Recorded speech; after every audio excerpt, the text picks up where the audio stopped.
नमस्कार, मी भागू. मी तुमच्यासोबत आज मसाले आमटी आणि मोदकाची आमटी, स्पेशली मोदकाची आमटी शेअर करते आहे. त्याचं साहित्य आहे 2 कांदे, अर्धा वाटी खसखस आणि लसूणाच्या पाकळ्या, थोडेसे धणे आणि आपल्या मर्जीप्रमाणे आपण खोबरं घेऊ शकतो. तर हे छान भाजून घ्यायचं सगळं. त्यात कांदा थोडासा परतवला, कांदा व्यवस्थित भाजला की मग आपण त्यात ॲड करायचं खोबरं, त्याच्यात नंतर ॲड करायचे धणे. तर हे सगळं आपण व्यवस्थित भाजून घ्यायचं आणि मग आपण छान खरपूस भाजलं की गॅस बंद करून द्यायचा आणि त्याच्यानंतर त्याच्यात 1 चमचा चटणी ॲड करायची. आणि हे जे आहे हे दुसऱ्या गोष्टीचं सारण आहे, मी हे तुम्हाला सांगेल पुढे. तर याच्यात आपण 1 चमचा चटणी ॲड करून घेतली आहे. गॅस बंद केला आहे मी, कारण की मग चटणी जळते. तर गॅस बंद करून घ्यायचा आणि मग चटणी हे करायची. आणि जे मी दुसरं सारण केलं होतं किसलेलं खोबरं, ते पण आपण नंतर भाजून घेणार आहोत. त्याच्यात थोडीशी नंतर जी खसखस आपण वाटीत काढली होती ती खसखस त्याच्यात ॲड करणार आहोत. ठीक आहे.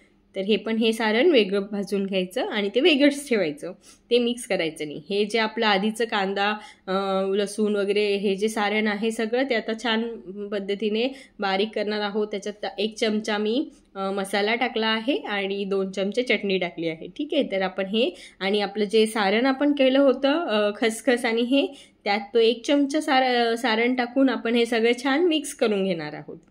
हे बघा, अशा पद्धतीने छान मिक्स करून घ्यायचं. आपण जो आता मिक्सरमध्ये जी पेस्ट केली ते 1-2 चमचे ह्या सारणात टाकायचे आणि छान मिक्स करून घ्यायचं. आणि आता आपण याच्यात ॲड करणार आहोत पीठ.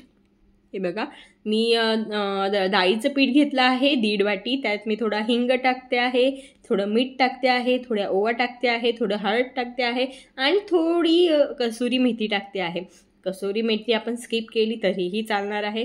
तर हे बघा, छान पद्धतीने असा गोळा करून घ्यायचा आणि मग आपण पोळीसारखं छोटे छोटे लाटून घ्यायचे. जसं आपण मोदक करतो ना, सेम तसंच करायचं आहे.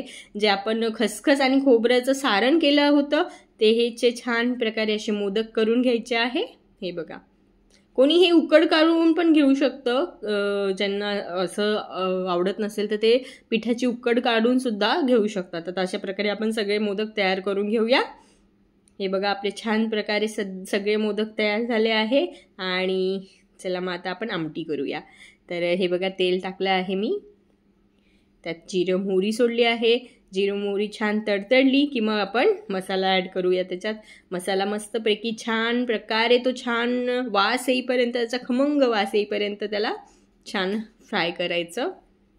हे बघा, असे बुडबुडे आले की समजायचं मसाला होतो आहे. आणि जेव्हा मसाला होतो तेव्हा त्याची चव वेगळी लागते. मी परत 1 चमचा मसाला टाकला होता, 1 चमचा परत चटणी टाकली होती, कारण की आमटी म्हटल्यावरती थोडी स्पायसी छान लागते. तर आणि माझा एक सिक्रेट मसाला होता, तोही मी ॲड केला होता. तुम्ही तुमच्या पद्धतीने मसाले ॲड करू शकतात.